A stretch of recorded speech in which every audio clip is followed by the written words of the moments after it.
Alors, nous sommes le troisième dimanche de Carême, au cœur de ce temps qui nous conduit à Pâques.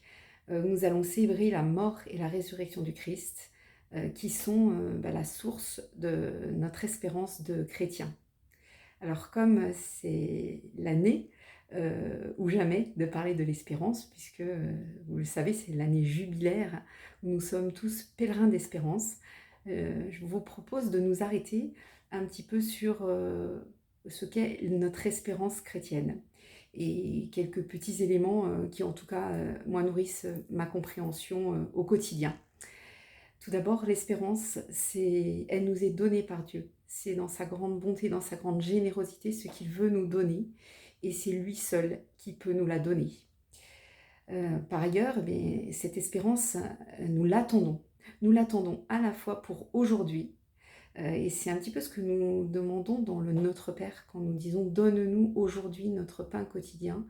Moi, je le comprends vraiment comme donne-nous cet élan de vie dont nous avons besoin pour accomplir ce que nous avons à accomplir, ce que nous avons à faire pour que ta volonté soit faite aujourd'hui, justement.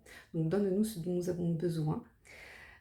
Et aussi, cette espérance, c'est une attente pour le monde à venir. Donne-nous cette espérance, donne-nous le bonheur éternel.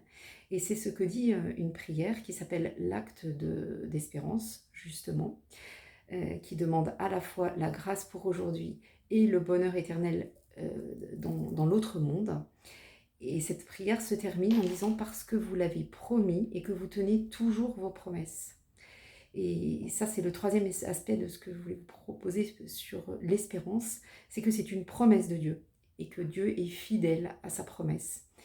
Donc vraiment, nous avons besoin de cette espérance, nous le voyons au quotidien, nous voyons que notre monde en a besoin.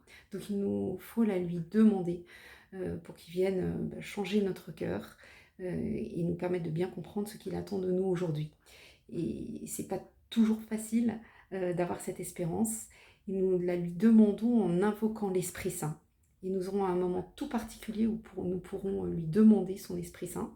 Ça sera le 8 juin prochain, lors de la fête de Pentecôte. Nous allons lui demander l'Esprit Saint, à la fois pour chacun d'entre nous, aussi pour tous les confirmants de notre diocèse, et puis pour l'ensemble de notre Église diocésaine. Nous allons invoquer l'Esprit Saint pour qu'il vienne enflammer le diocèse de Toulouse et le nourrir de cette espérance qu'il veut nous donner.